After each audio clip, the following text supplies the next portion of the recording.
You're listening to Bring Me the Axe. I'm Brian White, one half of this morbid equation, and I'm joined, as always, by my co-host and brother, Dave White. Hey, Dave, how you doing? Thank you for asking. I'm pretty good. You know, I just finished today John Ronson's first season of his podcast, Things Fell Apart. Oh, yeah, you got me listening to that as well. And I'm going to tell you what, John Ronson is a really remarkable journalist. This is one of the best podcasts I've ever listened to. The fact that he's able to sort of insinuate himself into these situations with people who ordinarily would not talk to interviewers or reporters is fucking amazing to me. Like the fact that he just followed Alex Jones around and wasn't like attacked by like the fucking mainstream media, you know, this sort of villain. I think it's because he's British. He's British, and that if you're an American, you're probably not as easily or quickly suspicious of him. Maybe because he has a very disarming appearance and voice. Yes. Yeah. But I think the medium works pretty well for him. He is well suited for podcasting, and it is really great. If anybody is looking for something to listen to, Things Fell Apart. It's all about the American culture wars. It is deeply frustrating, but also incredibly fascinating. Yeah, every episode is pretty manageable, too. It's not like our fucking podcast. It just goes on and on. No, they're each like a half an hour. In and out, 30 minutes. But like the main takeaway, though, like too long didn't read. Whenever Christian Americans get involved in anything, things tend to fall apart. So there you go. Yeah, that's it. Yep. Yeah. Boy. Yeah. So we practically grew up in neighborhood video stores, and the steady diet of utter garbage that those shops provided us with continues unabated to this day. There's no one else I enjoy chopping it up with more about trashy movies than Dave. Just before we get into it, here's a little housekeeping. If you want to keep up with us between episodes, you can also find us on Instagram at Bring Me the Axe Pod. Dave's over there at That Queer Wolf. Mm-hmm. We have fun. We have a good time. Our What to Watch double feature challenge this week was on fire. Yeah. It was a good one. We did, yeah. So, stick around because people seem to really enjoy those. I'm also on TikTok. If you do that sort of thing, it's more of the same, Plus dances. There's dances. Plus dances, yeah. Actually, no, there's no dancing, but we do have fun over there. Does anybody dance on TikTok anymore? Is that what it was for? I don't know a fucking thing about TikTok. If you want to break that like 700 view, 800 view barrier, like you got to be busting moves. Like you got to be shaking your ass. Otherwise, nobody watches your shit. Okay. So it's like ass shaking and critical race theory. And vaccine misinformation. Nice. And stuff about 5G. Honestly, it sounds great. It sounds like a really healthy place to spend lots of time. Sounds like a really great place to get your news. Hey, everybody, if you're getting news from TikTok, stop it. Yeah. Yeah. It's like everybody who laughs at everybody who's like, I get all, my grandparents get their fucking news from Facebook memes. It's like, you're watching people fucking talk. Yeah, just because your guy is shaking his ass while telling you something horrible about AIDS denial, it's not that different. Yeah. Hey, did you know that all you got to do is just eat a lot of vitamin C and you can beat AIDS? That's right. Yep. You heard it from me. You heard it here. It's the official No, let's not do that. Yeah. And also, if you don't know, we have another show called 99-Cent Rental where we cover all manner of video store madness on the weeks of Bring Me the Axes Off. Our latest episode covering David Cronenberg's unpleasantly sexy anti-erotic thriller Crash is out now. And we'll be back next week with part 2 of our John Carpenter double whammy when we look at Assault on Precinct 13. Well, no, that's not a sexy movie. It's nowhere near as sexy as Crash. #, greasy jeans. Greasy jeans forever. Oh. Got to make greasy jeans come to life. Yikes. Yeah, you can also contact us directly at bringmetheaxepod@gmail.com with any questions, comments, or suggestions. Do let us know if there's a movie that you love and would like to hear us give it the business. And lastly, if you like what you hear, you can subscribe to us wherever you get your podcast. We're on YouTube now. Search us by name and subscribe if you prefer to consume your podcast that way. And you'd be doing us a favor by leaving us a 5-star review on Apple Podcasts and Spotify. So get to it. It's a good time. And it helps us out a little bit. And if you listen on YouTube, do us a favor. Give the episode a like and leave a comment. We do love hearing from you guys. And I've heard from a bunch of y'all in the last couple of weeks. And you know what? The kind words that you send me really do make my day. So when I say that shit that like we like hearing from you, I genuinely do. It's a wonderful thing. It kind of validates what we're doing here. I just want to get all that way out of the way at the top of the show because here's a taste of what we're talking about. John Carpenter's The Fog. This is KAB Antonio Bay. Stay Stevie Wayne here. And let me be the first to wish Antonio Bay a happy birthday. We're 100 years old today. And keep a watch out for that fog bank heading in from the east. 100 years ago, between midnight and 1, something unknown came out of the fog. Now it has returned. Oh, Jesus. 100 years ago, between midnight and 1, something unnatural came out of the fog. Now it has returned.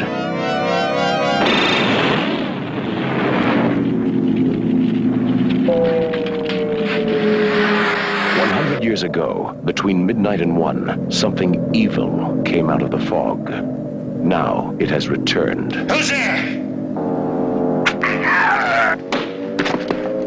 The fog. Antonio Bay has a curse on it. We're all cursed. There's no water getting here, but something awful cold, Pin. I think I'll go to Vancouver now.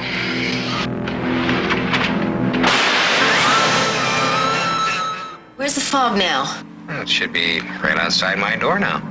Oh, there's something different about this fog. Dan, stay away from the door! Someone listen to me! Get inside and lock your doors. Close your windows. There's something in the fog.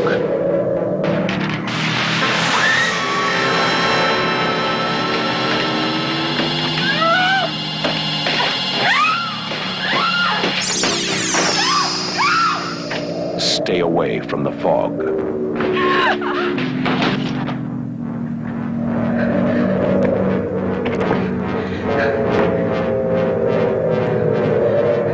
From the creator of Halloween, the ultimate experience in terror and suspense.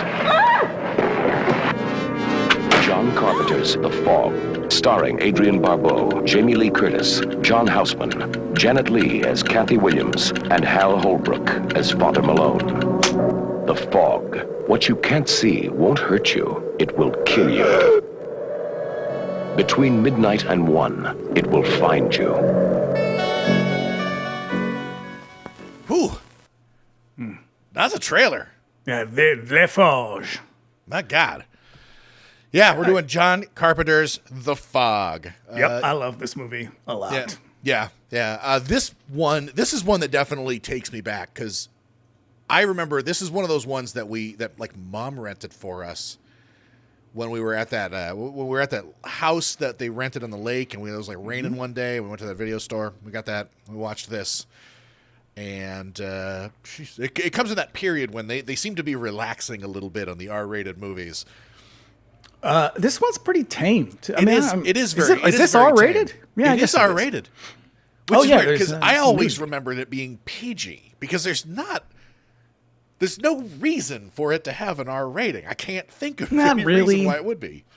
There's some, I guess, some kind of like aggressive, violent scenes that are not even really relative to his other movies. I guess probably not that bad. Yeah. I mean, because I think he was shooting for a PG. Right. That's why there's no blood in it. I guess also most of the sort of the scenes of the guys getting killed on the boat, like that stuff was shot sort of afterwards. So we'll talk all the reshoot stuff is the more I guess not violent, but the more relatively more violent. That's all reshot. Yeah, and it's not terribly explicit. And no, it's pretty tame. Yeah. Oh, well, I mean, it's just a cursed John Carpenter, I guess. I love that they stick at the very end when it's like runs through the cast in that trailer. They stick John Houseman in there like he's a fucking character for more than 4 seconds. He's in it for like 3 minutes, I think. Yeah. It's a great 3 minutes, but it's a wonderful 3 minutes. I don't think I've ever seen him in anything else. He was in like westerns and shit, wasn't he? I guess he's he's a golden age era actor. Right? He's in this for gravitas. It's John Carpenter 1980 stunt casting essentially. Oh yeah, this is an ensemble cast. Yeah. I mean, before we get ahead of ourselves, I mean, should we just run the numbers? Yeah, let's do it. Yeah, so the year was 1980. Year of our Lord. We're back in 1980. Kind of the sweet spot. Yep. Hell of a time. Yep. So here's some other movies released that year. Friday the 13th was released in 1980. Heard of it? Yep. Refer to the Friday the 13th episode. It's a good one. Maniac also came out in 1980. Hilarious. Yeah, so good. Listen to our Maniac episode if you want to hear a really, really crazy story about fucking Tom Savini. I had a total drew blank on that one. Yep. Also in 1980, Without Warning came out. Which is the Bonkers. The Proto-Predator one. Yeah. If you look it up, I'm on the Saucer Cinema podcast from last year talking about that one. That's a good episode. And let's see. Dr. Butcher, M.D., also known as Zombie Holocaust, came out. Fucking love that movie. I love it. It is dumb as hell. It is the stupidest fucking movie. It is also extremely offensive. See, with that one, you go into it expecting it to be kind of racist. It still surprises you. Yeah, no, it really does. It's like, wow, Italians really underestimate a lot of things about American history. Yep. And rounding out the year 1980, City of the Living Dead came out. Ooh, I like that one too. I enjoy that one too. One of my favorite sort of death scene special effects of all time is in that one. Which part? That's the one where the girl throws up her intestines. Nice. Yeah. Is that the one with that's the bathtub with the pink goo? Is that one? Oh no, that's the Beyond. Yes. Yeah. They're a little interchangeable because they're thematically very similar and they kind of look the same. But yeah, I think I actually prefer that one to the Beyond. Yeah. So cast and crew, as we said, director is John Carpenter, entering into his most fertile period with this movie. Hot streak. Yep. We covered last Halloween. And now this is one of Dave's favorites. He said this is one of your favorite movies of all time. This is one of my favorite movies. This is my favorite John Carpenter movie. No shit. All right. But I feel like I probably a lot of credit for why this movie succeeds so well probably should go to Dean Cundey. Yes, because he's like I've read some interviews with him while I was researching this, and he's very explicit on the inspirations, like the sort of visual language that informed this movie, and a lot of it is very predictable. It's like Val Lewton movies. Yeah, I mean they both basically were like, we want to pay homage to Val Lewton, and fortunately, they both really understood Val Lewton's aesthetic style, which I think. I'm not sure how much of that should be attributed. I don't know. I mean, because he didn't direct a lot. He produced a lot. He was a producer, yes, but his movies have a sort of very common visual style to them, despite who's actually directing the movies. That's why when you get them, like you buy Val Lewton movies like in Val Lewton box sets, Yeah, I have. I used to have it. I don't have it anymore. It had like all the big names. Now they've broken them up and they're re-releasing them. I watched the Criterion Cat People a couple of weeks ago. I mean, I've seen it a shitload of times, but it looks in 4K. It looks so fucking good because that whole movie is about like shadow and light. Mm-hmm. And that is essentially, for those who don't know, that is kind of Val Lewton's thing, was like light and shadow and, sort of the interplay of those things. Paranoid plots and stories. Yeah. And another thing that you could tell is Carpenter really likes British horror movies. Oh, hell yes. Quite a British horror movie. I mean, even the John Houseman character apparently is named after Arthur Machen. Yeah. Which I did not know. Arthur Machen, if no one knows who that is, it's not surprising. He wrote the Great God Pan. Is that the name of the book? Yep. That's among other things. It's basically like that story right there is basically ground zero for like what kind of flowers from there in the 20th century. Yeah. Like H.P. Lovecraft and Stephen King kind of is always sort of like pointing to that one as well. Like it's Robert Bloch. It's sort of a flashpoint moment for horror fiction in the early 20th century. There's a ton of like H.P. Lovecraft stuff in this as well. So there's Lovecraft, but it just has because I also watched recently that movie The Uninvited with what's his name, the guy from The Lost Weekend, Ray something or other. He's in Dial M for Murder. Ray Milland. Yes. It's a British early, mid 40s maybe. And this has a similar quality of that. It feels very British Gothic storytelling, which I think might explain why this didn't do very well when it came out, because I think what people were expecting is not what he gave them. And that's why it's taken a while for people to come around. That really got me thinking about John Carpenter and sort of the trajectory of his career, and the fact that kind of after Escape from New York, he sort of enters into this into Hollywood proper, and the rest of his career is just frustration. Yeah. I think some of that has to do with the exit of certain people from his life as well. Sure. Yeah. But I believe that he was really kind of haunted in the way that he hit really, really early and really strong in a way that he was never able to replicate. And for him, that's fucking fine, because he moved on from Halloween almost immediately and didn't really look back. But money people within these production systems were like, when are you going to make another Halloween, John? We need another thing. We need another success like that. And when it never fucking materialized, it followed him around for the rest of his fucking life, which sucks. Yeah, he is definitely a sort of a true auteur in the sense that we would understand that today. It just didn't work in the 80s because he made these movies. I mean, you start out with, for all intents and purposes, Halloween. There's a couple movies before it, but Halloween kind of his big entry into the world. And it's so financially successful and critically successful that he then turns and does all this other weird shit. He keeps changing what he wants to do. It's kind of like what Danny Boyle did with 28 Days Later. Yeah. Is that what it's called? 28 Days Later? And then he was like, I'm going to make movies in all these different genres. Now, John Carpenter doesn't really change genre that much, but he goes from one style to another. He moves around and he explores within the sort of framework where he's most comfortable. Right. Yeah. And he's such a creative thinker and a creative writer that you can get something like Escape from New York, which is, he's always paying homage to different genres, and they're all, firmly rooted in the 50s mostly. He's kind of doing Howard Hawks covers up to a certain point. Yeah. But it's always done in this sort of really fun, lighthearted way. And I think everyone keeps expecting something from him. And when he doesn't deliver that, they're like, oh, well, he's just some hack, or this isn't very good. It takes decades, really, for people to be like, actually, he's very good at what he was doing. And unfortunately, by then, he's a little bit bitter about the fact that he just was not more successful. Now, I would argue he actually was quite successful in the 80s.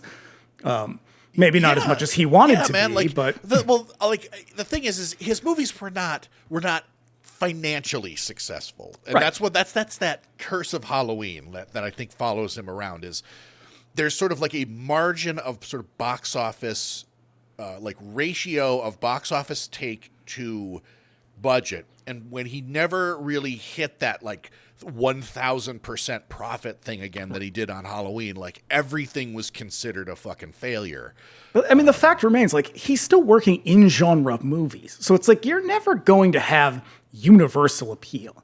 Right. You're making things like Escape from New York or They Live or Big Trouble in Little China. These are all essentially homages to older styles they're kind of revivals, really, more than homages, because I don't think they're not like the Rob Zombie and all that shit from the early 2000s. They're more heavily influenced. So it's you're still working within the genre space, and as such, you're not really going to be as hugely successful. Right. Right, because also he's blurring a lot of sort of tropes and conventions. At the root of all of his movies, up to a certain point, he's really when he's making action movies, they're westerns at their heart. Yeah. But he's also blending in all this comic book shit that he loves. So that's and so it's not there's a piece of these movies that people kind of hook into and recognize, but there's all this other shit that comes with it that's just his personal taste and aesthetic that I think puts a lot of people off because they're jarring to your average cinema go. But if you're somebody who's a fucking weirdo like me, this stuff connects because that's my fucking world, is crazy action movies and horror movies and comic book shit. And he's also politically, I think, pretty progressive in a way that most people were not at the time. Even though he's not making explicit political statements, he obviously, like everybody else, has an ideology that creeps into whatever they're doing. Even in this movie, there is an ideology that we kind of get a little hint at. But like, you look at things like Escape from New York, you look at They Live, through everything. He's constantly espousing very subtly a progressive ideology that, if you're paying attention, might not have resonated with a lot of people. Right. I mean, especially considering what the current was in the 80s with action movies, where everything was very jingoistic and fucking Republican. Right. Yeah. I mean, if you look at something like Big Trouble in Little China, like the character of Jack is kind of a joke. Yeah. He's not the hero of the movie. He's an asshole. Yeah, he's a sidekick who thinks he's the hero. Right. And all that said, the movie is still a little bit problematic in sort of how it casts certain people and why. But I think even Carpenter would recognize that now. And so. Yeah. But anyway, we digress heavily. Yeah, not to get too deep in the weeds on John Carpenter. I think I've said it before, but yeah, this Escape from New York is my favorite John Carpenter movie and my favorite movie of all time. It's a hell of a film. It's a fucking great movie. Yeah. It's definitely a top 5 of him for me. He is probably my favorite director. Hands down. I think we talked about this in the Halloween episode, but he was the first, mostly because they put his fucking name on everything, but he was one of the first directors that I used to actually be like, oh shit, this is a John Carpenter movie. This is going to be awesome. And like, he was the one that like really kind of brought me into that world. Because before that, like, I couldn't have given two shits about who made what, it was just movies were movies. Well, and it meant something too. It's sort of like, as much as I don't like Ari Aster or his movies, I guess just his movies, I don't really know anything about him personally, but if you hear his name attached to something, you're like, I kind of know what I'm going to get. Yeah. And for me, that means maybe if it's free and I have nothing else to do. But, you know what I mean? Is like, this is a brand, essentially, and you know what you're going to get from John Carpenter. Unfortunately, as time goes by, you still know what you're going to get from John Carpenter, and it's diminishing returns. He starts to slip a little. Because he starts to give up a little. Right. So our cast includes Hal Holbrook, who's a bit of an unsung character actor. First gained national attention for his one-man show portraying Mark Twain. He was Mr. Dixie Carter. This leads to a string of notable appearances on television, notably in movies as well. The stuffy Lieutenant Briggs, who poses Dirty Harry Callahan in Magnum Force. He's Perry Mason's bro, Wild Bill McKenzie, in the movies. He's in Rituals. Rituals. That's the one I was just trying to think of. That movie's really good. That movie's great. Yeah, he's in Creep Show, like dozens of other fucking movies that you've seen. But yeah, this is the one that whenever somebody brings up Hal Holbrook, this is the role that I always think of. Yeah. We got Janet Leigh, who famously got stabbed in the shower by Norman Bates as Marion Crane in Psycho. She's also Jamie Lee Curtis's mom. Yeah. She's in a really great TV movie called House on Green Apple Road. I'm not familiar with that one. It's a fantastic movie. It was the pilot for some TV show that had, I think, Tom Selleck or something like that in it, or Burt Reynolds maybe. I think it was Burt Reynolds. Can't remember the name of the show. Mike something. But the movie is really good. Huh, all right. The show, I think, was kind of a bust, but the movie's really cool. Yeah. Psycho kind of overshadows her career. She also has excellent roles in The Manchurian Candidate. She's in Touch of Evil as well. Yeah, she's good in that, too. Yep. And she's in the Giant Bunny movie, Night of the Lepus. Oh, hey, I hope she got a free trip somewhere. I know. I think that might have been Kansas, but still. I was going to say like Iowa or Nebraska. They can't all take you to Rome. Nope.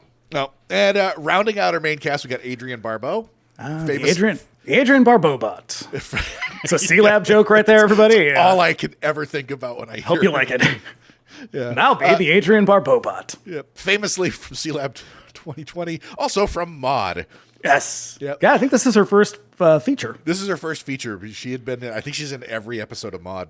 She is. She's Maude's daughter. Yep. She plays a lesbian in Somebody's Watching Me, a TV movie that John Carpenter made shortly before this. That's the one where they met. Yeah. And with, who's that? She's starring Lauren Hutton. Lauren who's in that? in it. Yeah. It's a pretty okay movie. No, that's the one. I have not seen it. I haven't seen any of his made-for-TV stuff. Like, I never saw the Elvis movie he did with Kurt Russell. Yes, that's not good. Yeah, they had just gotten married, and he wrote the part of Stevie Wayne just for her. Yep. She goes broke up John Carpenter, Deborah Hill. I hope you're happy with yourself, Adrienne Barbeau. God, I don't care for that. John, John, people make mistakes and things go wrong, and I'm not judging anybody. They were the dream Not team. for that, anyway. They were the fucking dream team.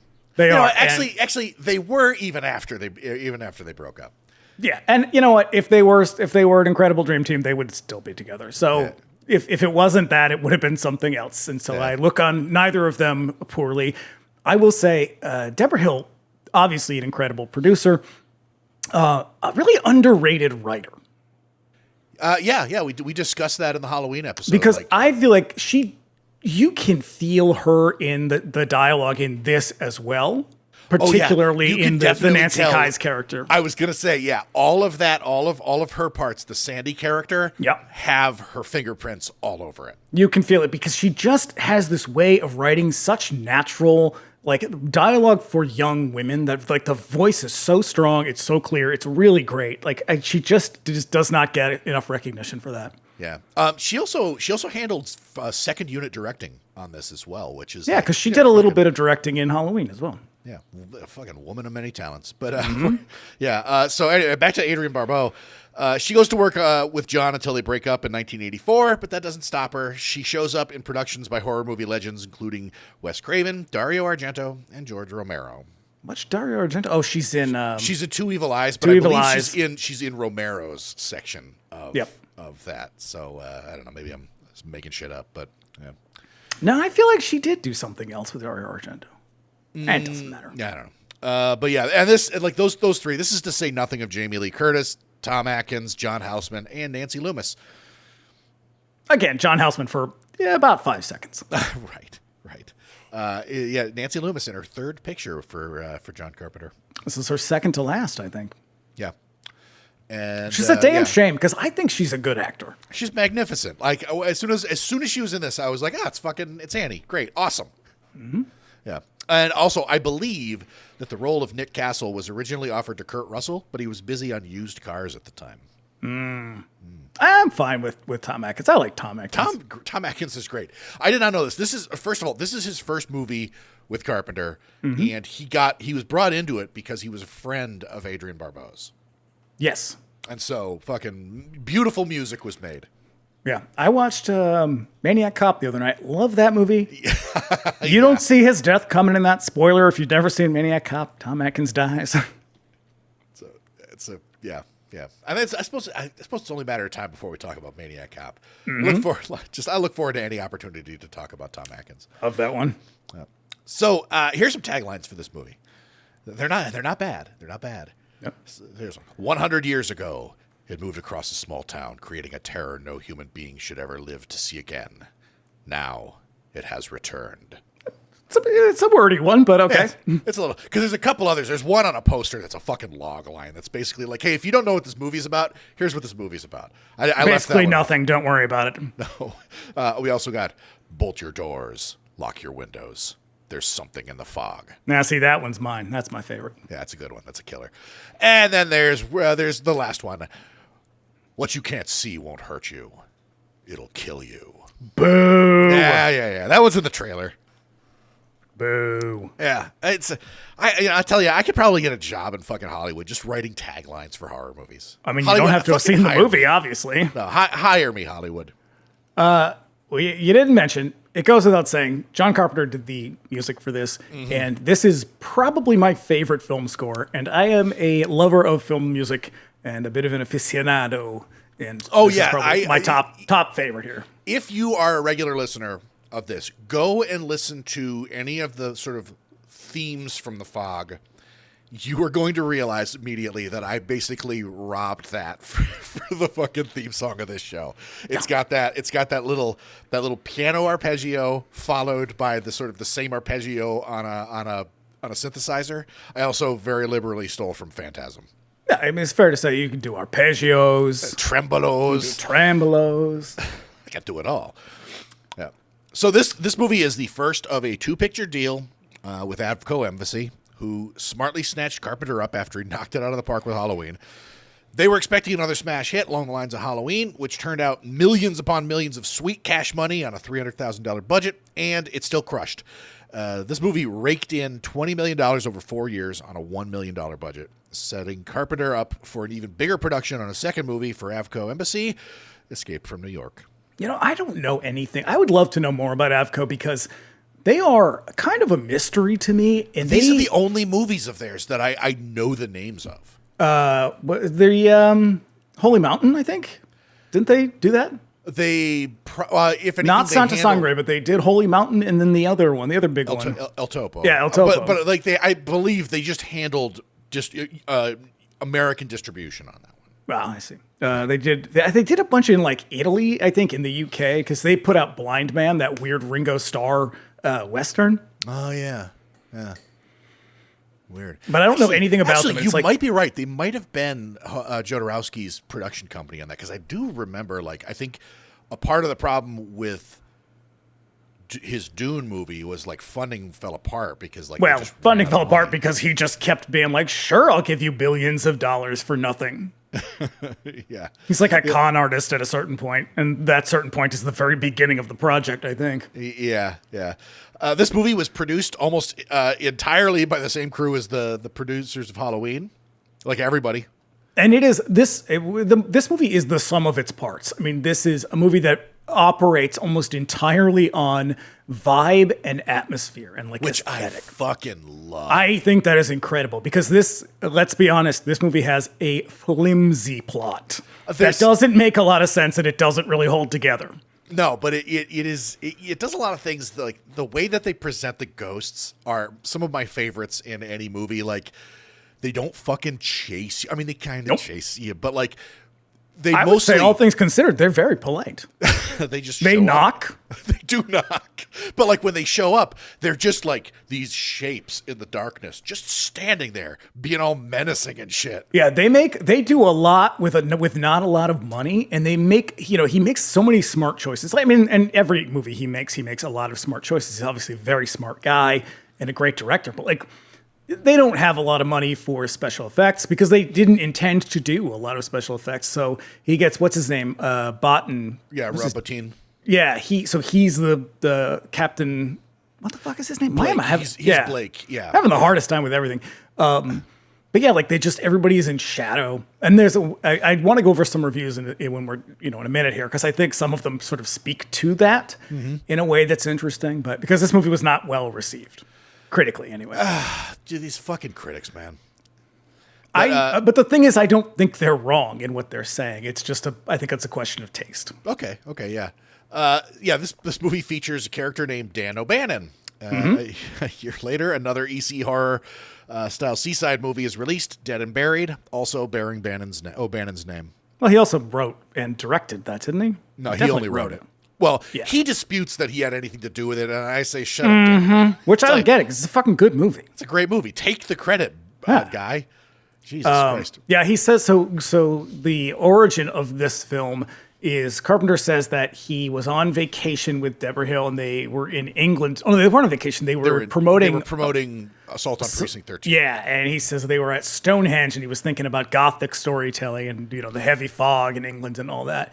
He also says that it's based on I don't know if he says it's based on a true story. There are legends that it's based on a true story, which is only kind of true. Oh, yeah, of a ship that was, drawn towards the rocks. But even that is sort of so that they could, plunder it. I tried to look that up, and I could not find any. So the ship is a clipper ship called the Frolic. Yeah. And it is a ship that sank off of the coast in California. I think it was Northern California, around 1850.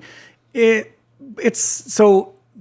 Because there's really no way to know, the official story is the captain misjudged how far they were from the rocks. The ship sinks and, kind of goes to the bottom. I don't think anybody died, but they lost everything that was on the boat. There is another theory that it was either transporting opium or some other kind of stolen goods. And by sinking it, they then could have stolen it. But if it was opium, it would have been destroyed. So not that I know a lot about opium. I just know that you can't...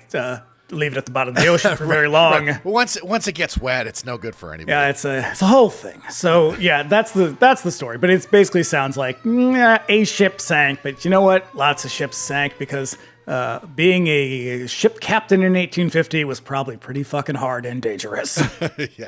Yeah.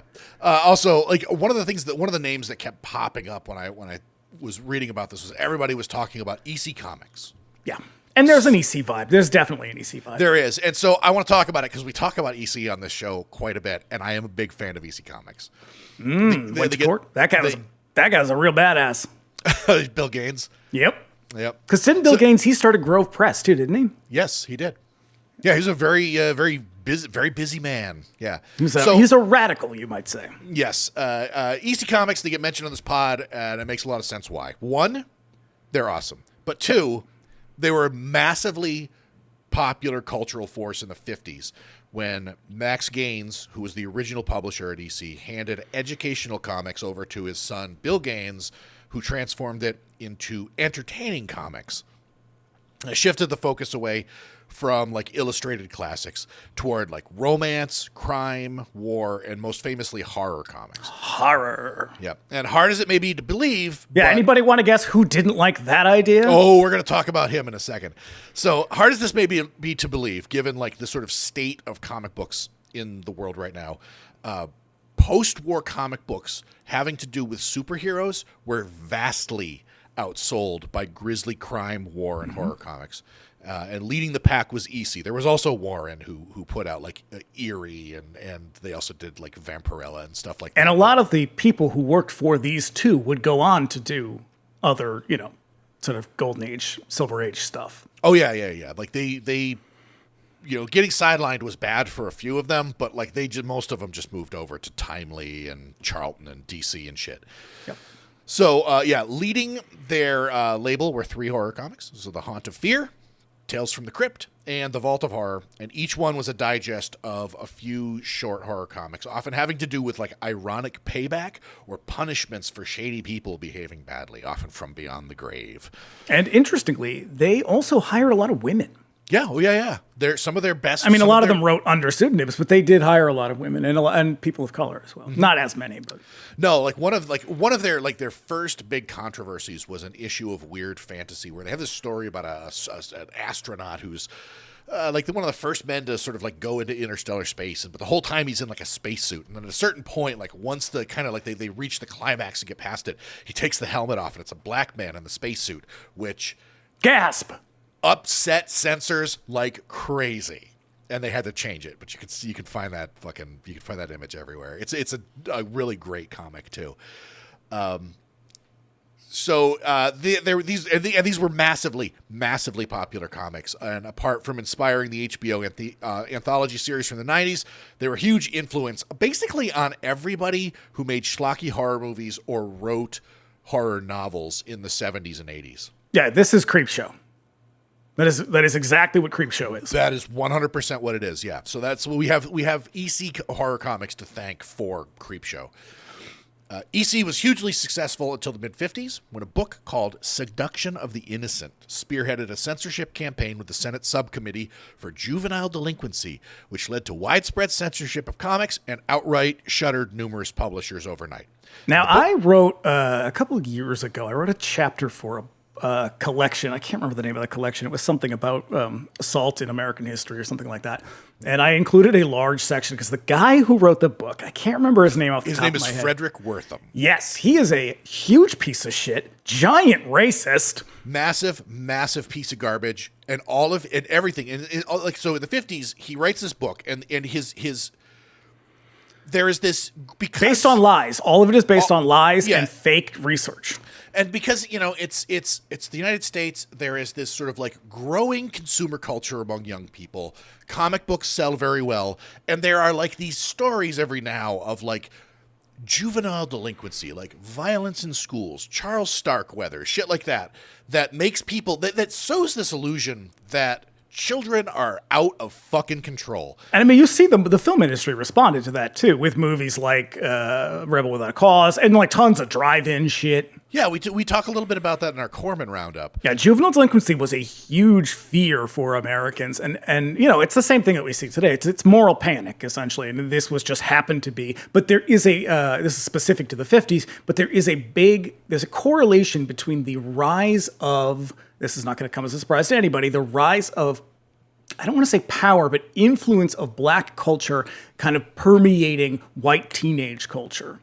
This idea of rebellion, of an interest in, you know, sort of black music and black art and black literature. And so there's a lot of overlap in here, and that gets glossed over quite a bit. But there's a fear not only of juvenile delinquency, but of sort of adopting non-white culture. And so it's a big fear of this kind of, like, I'm not saying this is an erasure replacement theory type of thing, but there is that fear that white culture is being overwhelmed or being somehow sullied by the influence of black culture. Oh, sure. Like rock and roll and like R&B and shit, like early stuff was called race music. Yep. So yeah, it's and so that essentially, even, like, it's it works its way old into people this. reacting to a changing culture. Yep. Like always, nothing fucking changes ever. No, I mean, you'll see it later on, too, with PMRC. The same thing with PMRC was a big part of that, the Parents Music Research Council. The reason we have parental advisory stickers on albums and stuff like that is a big part of that was a fear of black music, the rise of rap. Oh, the whole late thing was kicked off by a Prince song, so yeah. Yeah, and not just any Prince song. One of the best Prince songs. Yeah. It's Darling Nikki. Pause this and go listen to Darling Nikki. You know, pause this and go listen to all of Purple Rain. And then come back. Come back. You'll see. Here.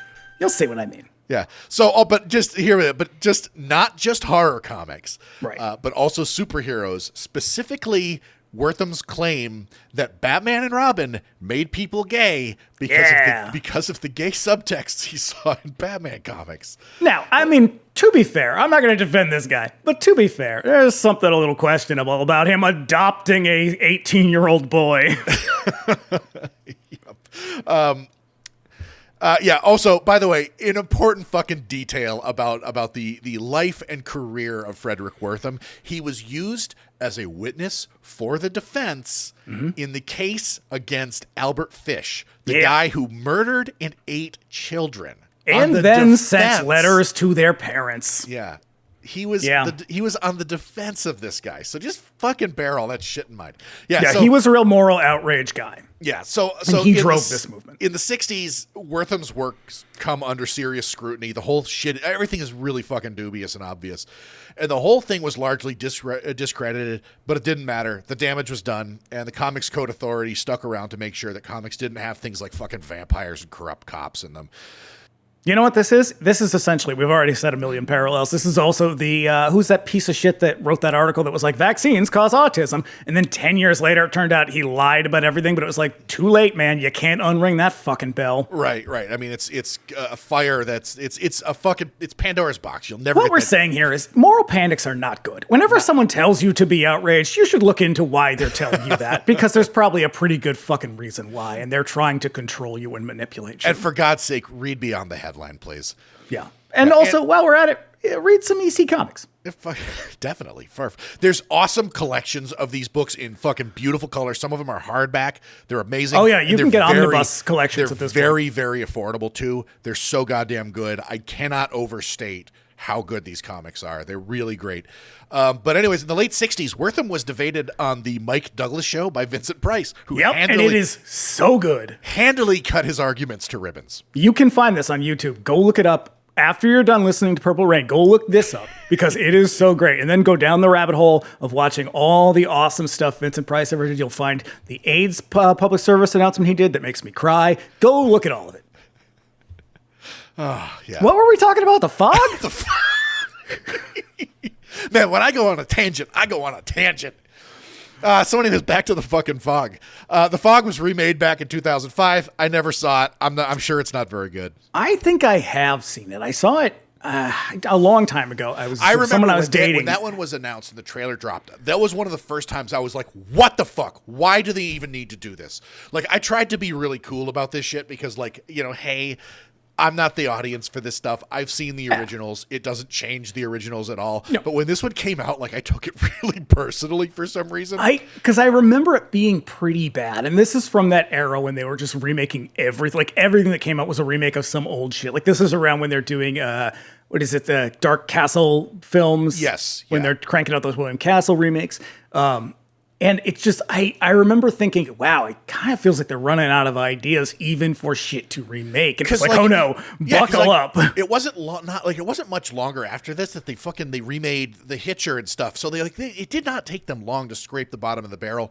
Also, my objection was these movies, these remakes made money, and so what that told the fucking executives was these are good movies. We should keep making these movies because they don't see movies in terms of quality. They see them as numbers on a fucking report sheet. Thanks to the 80s. And so like all we got for like a decade was remakes that I was not interested in. No. And I don't remember this one being particularly good. I don't, as far as I'm concerned, we could have done without all of those movies. I think the My Bloody Valentine remake is supposed to be pretty good. I've only seen parts of it, but I have seen this movie. I do not remember it being very good. I remember almost nothing about it other than the scene where they go to get Andy from the house. That's the only part of that movie I remember because it's very similar to the original. That's the worst thing a movie can do. Like a movie can be bad and still be very enjoyable, but if it leaves me with no memory, it has failed. You have failed on every level. Like if the fundamental thing about art is that it is there to elicit a feeling from you, regardless of what that feeling is. If you can't do that, then you have failed as an artist completely. I met Adrienne Barbeau at a horror con around this time, and I had her sign my Escape from New York DVD, and she was very nice, except that she was very seriously confused when I told her that Escape is my favorite movie. Which I find that hard to believe. That's a good movie. It's a great movie, but like it's almost like it didn't make sense to her plus at this fucking horror convention where she was just like meeting with fucking weirdos all day long like me. Yeah, this is long before horror conventions were cool. This is like back when they started, and it was like every third person is comic book guy from The Simpsons. And I was no different. But like it's like it did not make sense that out of all the movies in the world, that Escape from New York was someone's favorite movie. Which I find that is unfathomable to me because listen, she has been in some real shitty movies. Well, here's the thing. I was like, at first I was like, what the fuck? But like after a while I thought about it. I'm like, I'm totally cool with it because just as confused as she was, I was just as confused as to why she was there promoting a movie she wasn't even in. So yeah, I mean, fine. But I would have been like, my favorite movie of yours is Maude. And she'd be like, that was a television show. And I would say, not to me, it wasn't. It was a 1,000-hour long movie. I watch them back to back to back. Yep. Maude is my life. Then came Maude. So you got any reviews there? So I do, because I think these reviews are insightful. Most people didn't like it. So here's just a little bit of a sample here. From the San Francisco Examiner, John Carpenter, whose Halloween became a big hit, misses out this time around, though The Fog is far less grisly than the earlier film. Perhaps the new movie is less scary than its predecessor because it is an unpersuasive fantasy about 100-year-old ghosts who return to small California town to wreak vengeance on the inhabitants whose ancestors caused their deaths a century ago. That is a serious run-on sentence, but also, I don't even quite understand what it means. It's like they're not. Are you going to tell me a persuasive story about 100-year-old ghosts? I don't buy this plot. The story about ghosts is not believable. Why, this is hardly believable. What is this, some kind of fantasy? So yeah, I threw that one in there because I was just like, what were you expecting? Yeah. So Los Angeles Times, Carpenter trusts in the power of sound and image, and his witty understanding of the resources of the camera allows him to get away with the hokiest devices. Such hoary trickery would sure sink a less confident filmmaker. And he means this in a positive way. The context of this is that he does like the movie, that they do rely on some real cheesy, old school tricks to kind of get by. And obviously the gist of that is... I mean, going back to that Val Lewton shit that we were talking about. So the gist of that is to say he's using these things very effectively when they are otherwise very cheesy. And I do not disagree. I mean, one of the things, this is Kevin Thomas from LA Times, one of the things that Thomas points out is the red eyes, and the red eyes are so fucking cheesy, and yet I still kind of like them. I love them to fucking death. Also, might I say, hoary trickery is a hell of a phrase. Yeah, no, I love that.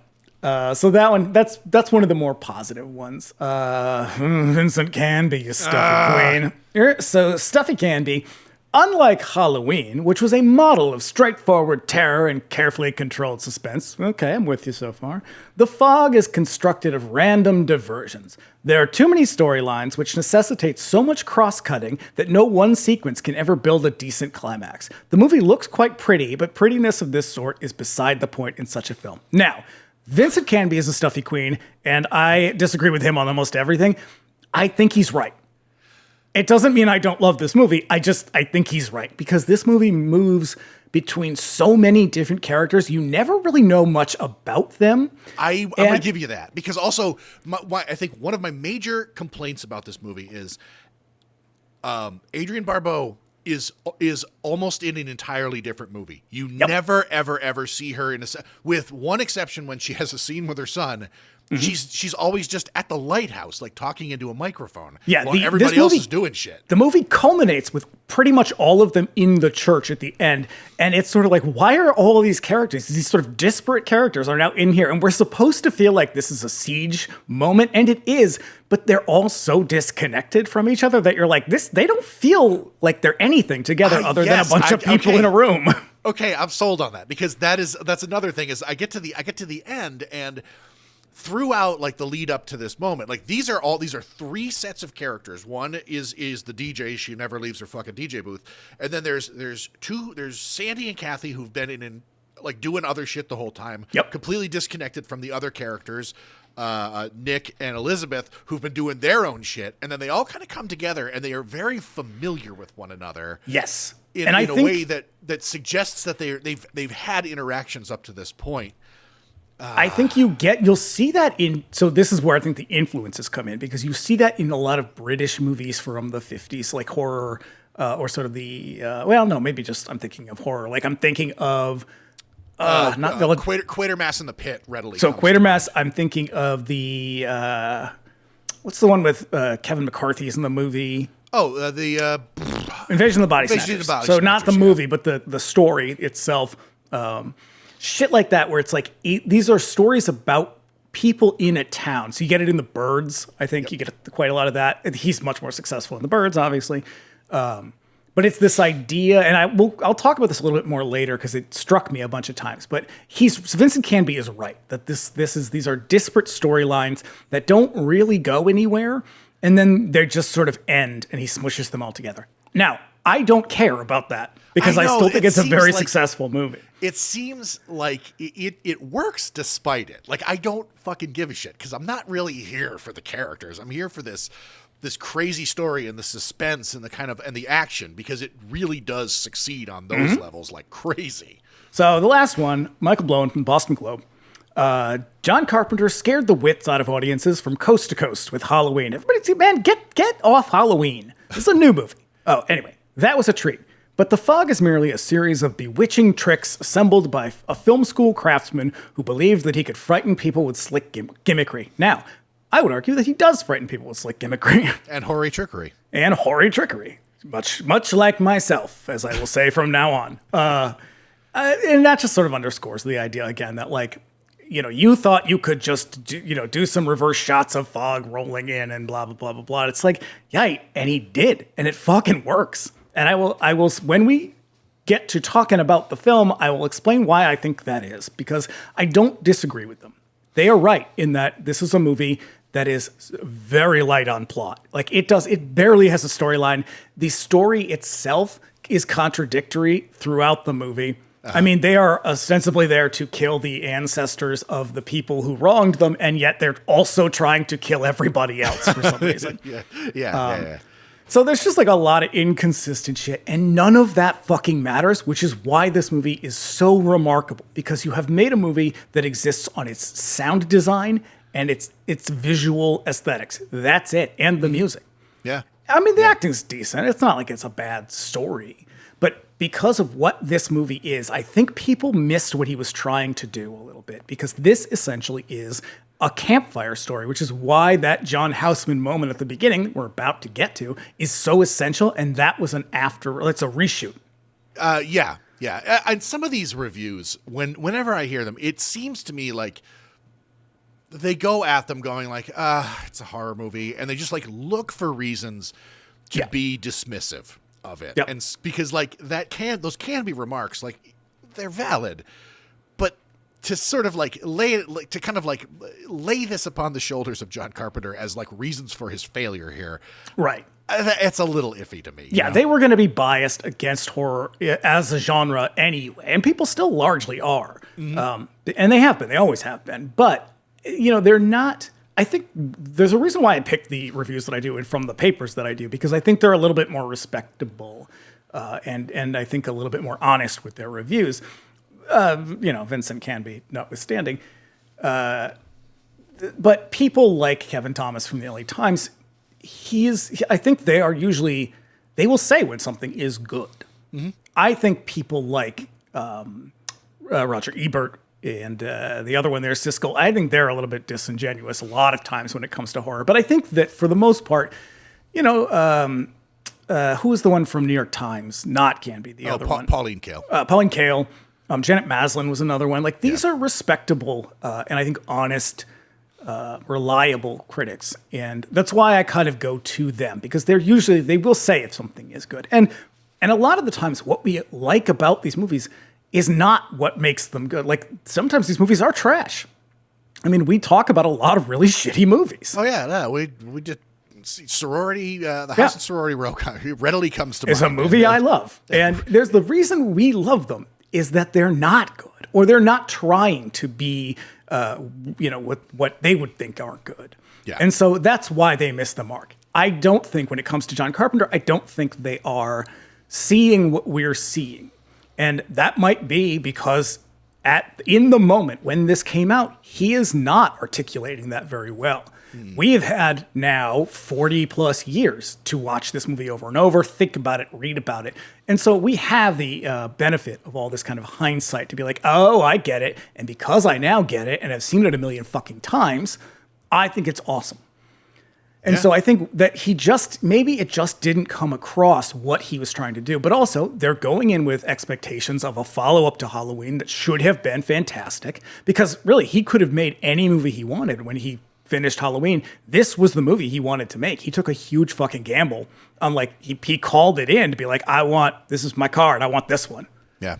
And he did, and it didn't go great. And now I think, obviously, we look at it quite differently. But so I understand where they're coming from. I just think they didn't quite get what his vision was, because they were expecting something different, and that's on them. Again, it's that albatross, that Halloween thing that is just kind of like loomed over him. Like, everybody just sort of expected another Halloween from him, and he was like, I've done that. I'm going to do something else. And everybody's like, yeah, but you're still going to do Halloween, right? Right. And he's better than that, honestly. He's better than just churning up the same fucking movie over and over again. Hell House LLC. No shit. Yeah. So you want to do this? Want to get into it? No, I think we should. All right. So we open on the beach at nearly midnight. And a pack of children are held at rapt attention by a salty old sea captain who's telling them ghost stories. So this is the perfect opening for this movie. It is, and to find out that this was like, this was a reshoot, because the reason that there's so much insert and like B-roll and shit in this movie is because he got to the end of the production and watched his work print and was like, holy shit, this movie is, first of all, it's way too short, and second of all, it doesn't really work. Yeah, he went into it and was like, oh my God, I forgot to tell a story. Basically. Which is why this movie feels like it has no story, because it didn't. But I think framing it like this is really smart, because it reminds you this is a ghost story. And this is not a well fleshed out ghost story. This is the kind of ghost story you would tell sitting around a summer camp. Like that, you're making it up idea. on this, like you're making it up as you go along. Right. Or it's an old urban legend, and it's like the beats are all a little bit familiar and everything's super vague, because that is the case with this. There's really not a lot of detail in anybody or any plot. But to open on this, it reminds us what kind of story we're about to get. And I think if they had not done that, everything that those critics accused him of or said of him would have been doubly true. Yeah. Yeah. I do, and I do love that he's like a salty old dog, you know? Oh, yeah. He's like the sea captain at the beginning of SpongeBob, basically. Are you ready, kids? Aye, aye, Captain! I can't hear you! Aye, aye, Captain! Oh! Yeah, and every kid in the movie they are like all just entranced by him. Yeah. Yeah, so this is actor John Houseman, began a career of acting really in the 70s is when he began acting. Really? Yes, and he appears in stuff like Rollerball and 3 Days of the Condor, and before that he was probably best known for being Orson Welles' producer until a falling out over production credit on Citizen Kane. It's like some other shit because Welles was a massive egomaniac and a gigantic asshole, and also just a massive person in general. Yeah. Among you're like Orson Welles now, right? And these are just among his least offensive characteristics. He hogged every credit, whether or not he was entitled to it. Houseman and Welles became bitter enemies after this. So here he's playing a character, like we said, named Mr. Mackin, who's basically that proto-horror author that we talked about earlier. And this scene reminded me of, you remember Boys Illustrated magazine? Oh, yeah. It reminded me of that. Like, it's this old, like, scouting camp. Like, everybody, he's got the fucking, like, watch out on the chain. He's spinning it around. And it's like, it's a very, like, gonna tell you a ghost story, children. Like an old-timey prospector. Who's letting their kids hang out with this guy at, like, okay, so that's my question is, like, what are y'all doing out there? Like, there's no explanation for why, because it's almost midnight. Yeah. I mean, that's how his thing opens, 11:55, time enough for one more story. And it's like, why are all these, like, 8-year-olds hanging out with some old sea captain at midnight on, like, a fucking Tuesday or whatever? Yeah. He tells the kids the story of the Elizabeth Dane. 100 years ago to this night, a clipper ship lost in the thick fog off a Spivey Point crashed against the rocks and sank, taking its crew down with it. You're getting real piratey. I did that on purpose. When it spotted a signal fire on the beach and sailed toward it. They say that when the fog returns to Antonio Bay, the sailors will rise from the sea and have their revenge. Yeah. So, Bravo. Also, Antonio Bay is that's from the Birds. What's the name of the town of the Birds? Bodega Bay. Bodega Bay. So it's the same place. Which is featured there. They actually shot some scenes in that town in this. Yeah, I'm going to call one out later. Yep. This entire scene was shot on a soundstage, and until this was pointed out to me, you could have fooled me. Yeah, no, it looks like they're on a beach. It looks like, they've got a fucking campfire. Yep. You got the whole thing. Yeah, all of the reshoots are all done on a soundstage. Yeah. So we cut to midnight at the church in Antonio Bay. Why are they working at the church at midnight? At midnight. Why is everybody working at midnight? I am asleep at midnight. Everybody in Antonio Bay is like the ultimate night owl. Like, nobody sleeps. Also, everything in this movie takes place over a 24-hour period. Yeah, which is a lot wild. of shit happens. It's almost like Wet Hot American Summer, where they're like the first day, and it's like 15 episodes of television happen in 24 hours. Yeah. So, yeah, Father Malone's handyman, played by Carpenter, a dude named Bennett Tramer, is finishing up his work and excuses himself for the night. This is the role that was the one that made John Carpenter decide he was not going to act in any of his movies ever again. Listen, John, I get it. His self-effacing personality is a little bit to take too much. For me, John, it's like, John, you're fine in this scene. As a matter of fact, I think that you're a capable actor. I get it. I have to listen to my own voice as I edit these episodes. Yeah, there's a reason why I've never heard a single episode of this show. If I can get it over it, so can you, bud. Yeah. Yeah. But he hasn't. It's been 45 years and he's still angry about everything. I don't think that's likely to change ever. Nope. Yeah. So after he excuses himself for the night, Father Malone by himself is just chilling out when a brick in the church's wall violently crashes to the floor. Yeah, this is a real Deus Machina moment in this church. Like, if this rock had not mysteriously fallen out of the wall or the ceiling, or wherever the fuck it comes from, we would not have a story. I always interpreted it as this is the ghosts doing this shit. Because this is the point where like all the other shit around him, around Antonio Bay, starts going apeshit. Yeah, it's awesome. Yeah. Also, I looked this up and I found it. Ben Tramer was a guy that John Carpenter went to school with at USC.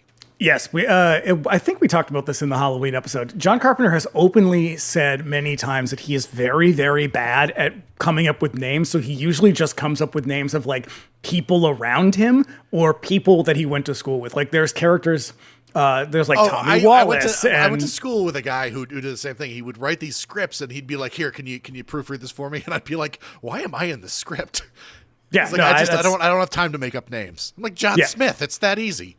Yeah, so he's always said, I just grab like the first thing that comes to mind. That's why you get people like Loomis and shit like that. Yeah. The role of Father Malone was originally offered to Christopher Lee, which would have been awesome. He was shooting something else, I think, at the time. Yeah. Something probably Italian and terrible.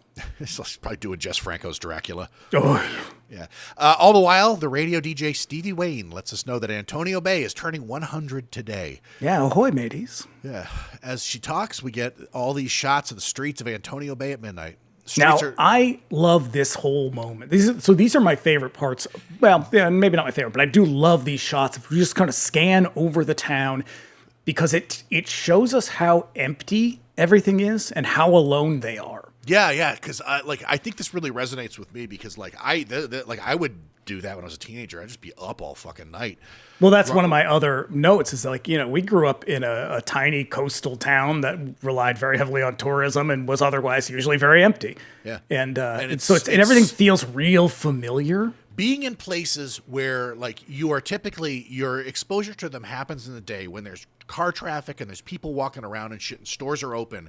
When you occupy those same spaces alone by yourself and it is dead, except that like streetlights are on and maybe some signage is still lit, it is eerie as hell. Yeah, that's why people always think that cemeteries are haunted or your basement or your attic is haunted. These are places where when you are typically there, if you're alone and at night, say, there's not supposed to be anybody else there. So when you hear things that sound like other people, you automatically think, well, there's nobody else that's supposed to be here.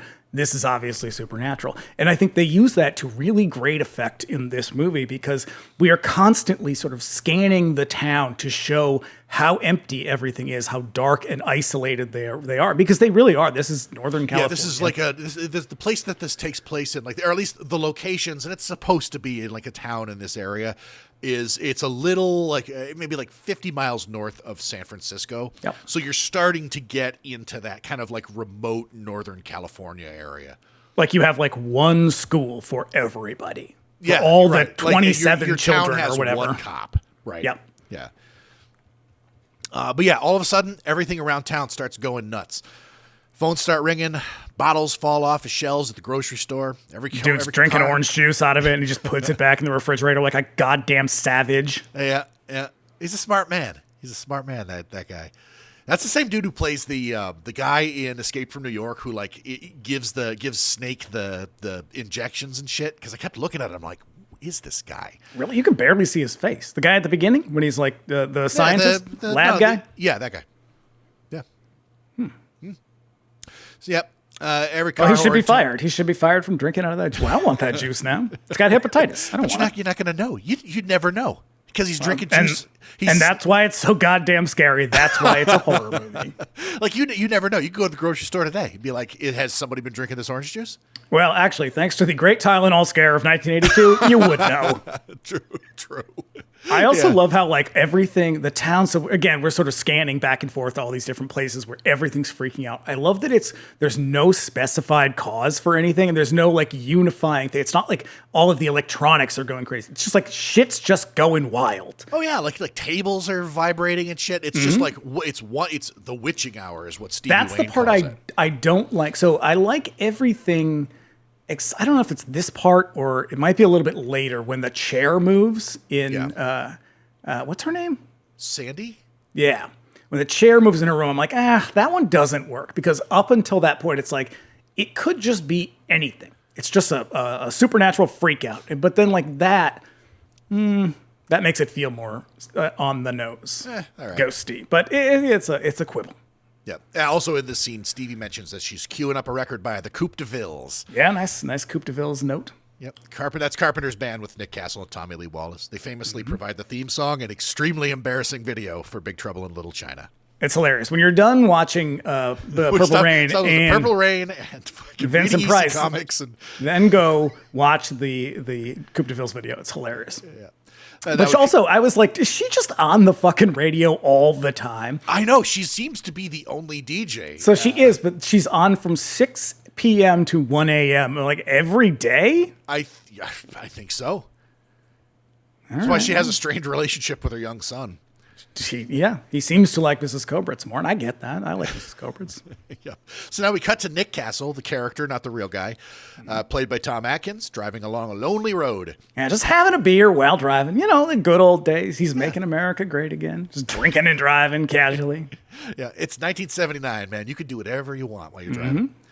Yeah, passes a hitchhiker, played by Jamie Lee Curtis, stops to pick her up, and they banter for a bit.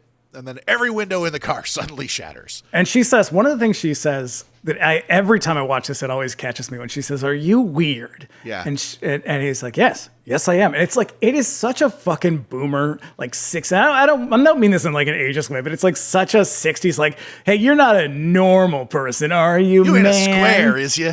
Yeah, I'm just like, every time, man, like, I don't want to talk to people. I've been like, nope. Yep. Shh, quiet. Turn the radio up. Don't talk to me. My phone's ringing. You got a text coming in. Yeah. Yep. Got to open another beer. Can't talk. So now we cut back to KAB, Antonio Bay's radio station, located in a lighthouse. Stevie Wayne is doing her late night show when Dan O'Bannon, the character, not the real guy, calls up the show to flirt with her, but also to report that a trawler on his radar is about to get hit by a sudden fog bank. I'm going to argue that Dan O'Bannon, the weatherman, the character, not the real guy, not very good at flirting. No. Because he's kind of a creep. He's kind of condescending. And he's just kind of a dick. He really is. But then again, maybe John Carpenter kind of sucks at flirting. Oh, I 100% believe that he does. Yeah, he's got no game, you know. I think he's, as someone whose communication skills are subpar, I can understand where he's coming from, but he just strikes me as the kind of person who just says a few too many things. Where you're just like, you should have stopped 4 sentences ago. Stuck in a situation where like you absolutely have to just drag the small talk out of you, starts to overshare very quickly. Yeah, because like the next thing you know, you're just like, I don't even like funerals. Like, what? Whose idea is this? You put a dead body in the middle of the room? That's disgusting. And they're like, I just asked if you were having a nice time at the restaurant. Like, that's me. That's me every time. Sir, this is a Wendy's. Yeah, exactly. I remember listening to, I can't remember what the show was, but like, the host of the show is going on and on, ranting and ranting. She stops and she goes, John, the question was, how are you doing? Yeah, good. God love him. Yeah. Yep. This lighthouse, by the way, is located in Point Reyes in Inverness, California. It's a little ways north of San Francisco. It's still there. You can visit it. I mean, be careful on the stairs. Those stairs are They're perilous. basically the stairs from The Exorcist, but windy. Yeah. So now we cut to the trawler. It's late. They're all drinking some beers and chilling. Yeah, we get our Buck Flowers cameo here. Yep. Tommy Wallace, the character, not the real guy, played by Carpenter, regular Buck Flower, watches the fog approach, but this is no ordinary fog. This fog glows with a mysterious, ghostly light. And we get this fucking awesome, like really low drone in the background as the fog starts to kind of creep in and light up. It's real eerie, really cool. So Carpenter said that when he originally did the music, he wanted like really minimalist music, like very, very subtle cues. And I think he got that. I think he ended up going back and re-recording it like again after they saw the work print and he was like, uh-oh. And they re-recorded it. And man, he fucking knocks it out of the park with this. It's that fucking Prophet 5 synthesizer. Like it is an amazing piece of equipment. Just like, goddamn, the shit that guy does with that keyboard is amazing. It's just his instincts too. Like he just knows what to do. Either that, like, I mean, and some of that is probably like his tastes are also my tastes, and so they, everything he does sort of resonates really hard with me. But it just fits so perfectly. Everybody is operating at their fucking best in this movie, and that's why you get such a visually striking film. Because Dean Cundey Dean Cundey's everything he does is incredible. That's why he's shot every fucking movie ever made. He is the guy you get when you want to shoot at night. Nobody does nighttime photography like him. Well, except for Andrew Laszlo. Andrew Laszlo, who we have talked about as well, But yeah, everybody is just so good at what they're doing. And this is, again, I said this in the Halloween one, this is what happens when you trust everybody to do their part. Like, you put this team together because, ostensibly because you believe that they each have particular skills that you want them to contribute. And when you just let them do it, you get shit like this and Halloween and Escape from New York. Like, you just trust them. And that is, I think, his best quality as a director, is that he lets everybody do their thing, and you get a movie that is really incredible, even when it has no plot. Right. Yeah. So the fog now envelops the ship, shorts out the generator. The men on deck watch as a large sailing vessel drifts past them in the fog. And I love it because you just see the masts and like the sails and shit. Like, you don't get a good look at it. This is, again, that moment of like, this is that hoary trickery, because it has that feeling of like, it's a little like Hollywood Adventure kind of theme parky, because it looks a little cheesy. Yeah. But he insisted, and I think this was the case in Halloween as well. He insisted they shoot in anamorphic widescreen. Yep. And if they hadn't, I don't know what this movie would have looked like if they hadn't. It would have looked cheap. Yeah, and that is why a lot of these like really striking moments look so incredible, like this ship, because you have what is probably just a sort of facade. Yeah, it's probably like a couple of masts and some sails on like a fucking on a dolly track. But it looks massive when it comes by, right? Relative to their trawler. It's a very wide shot, and like the men are like centered and like low on in the scene as we kind of like look up at this like massive ship that's like sailing past them in the night. So again, there's like these smart choices that he always makes that really they could make or break a movie, and they always make it. Yeah.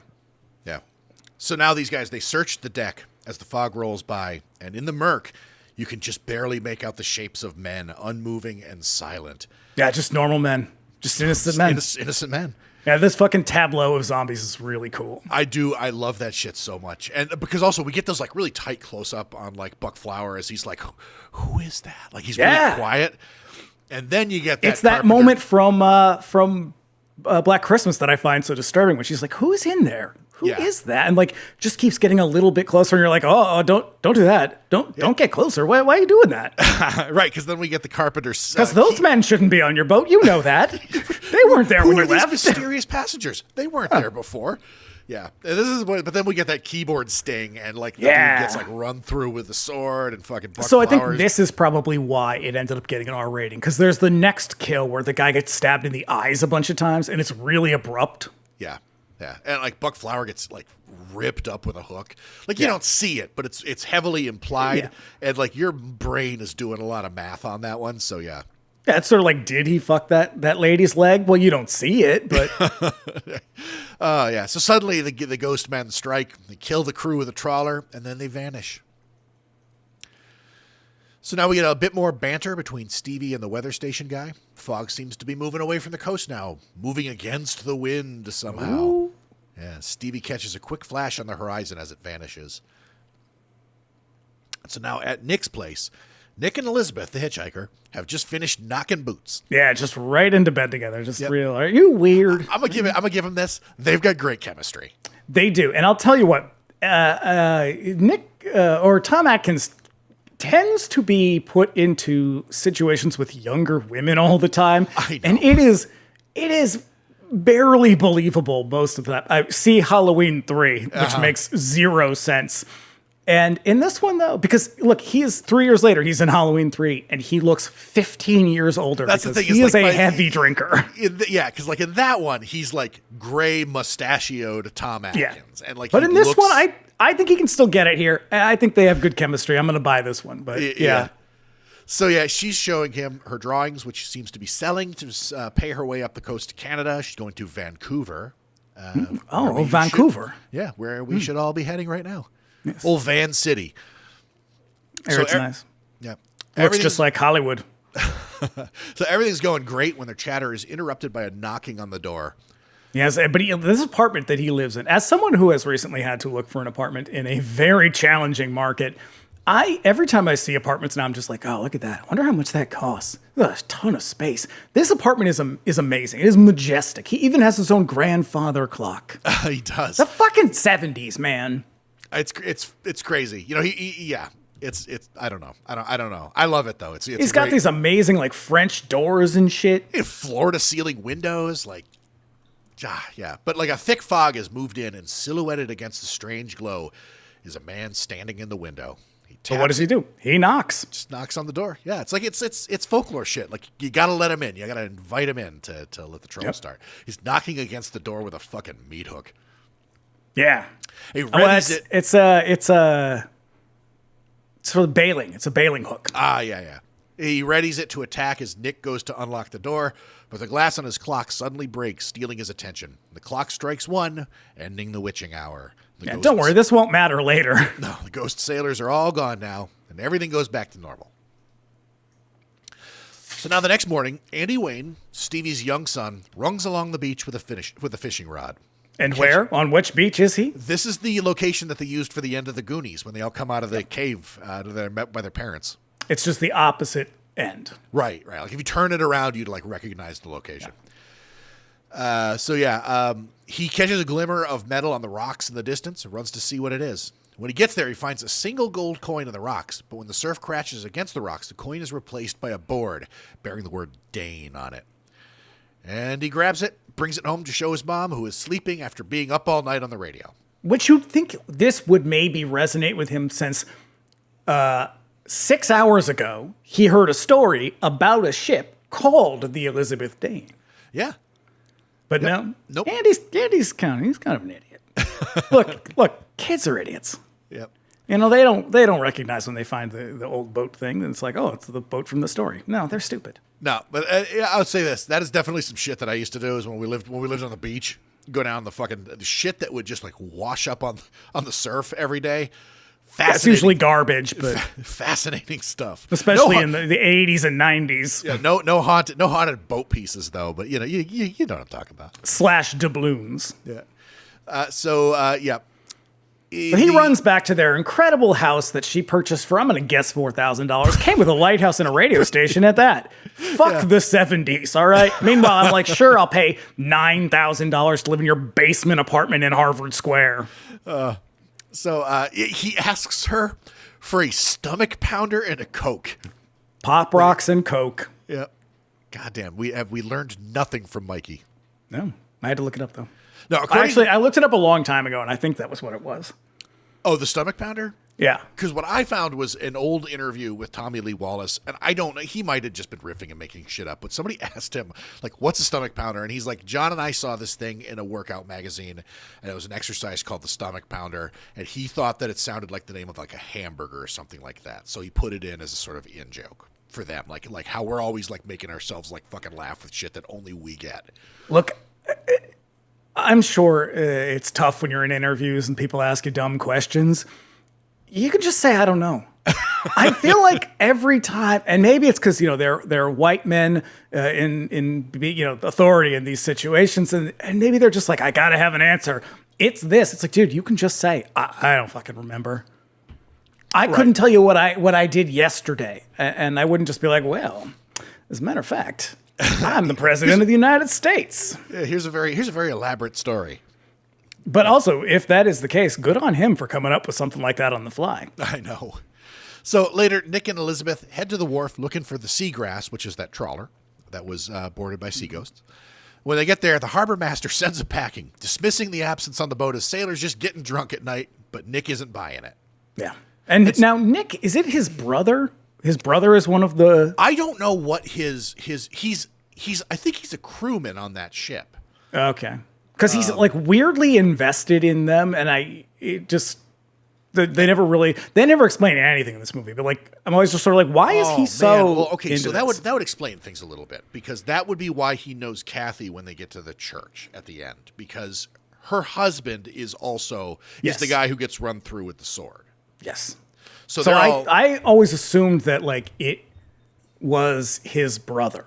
I think you're right. Like I might have just be leaving out that detail, but like he is related to this boat a little bit more than just he's a crewman on it, because he talks about it a little later on, like when they actually board the ship, and he's like, I looked this ship over the other day and it was clean. So like he's a part of that crew who's just not on at that time. But I do think that one of the crewmen is like related to him. Yeah.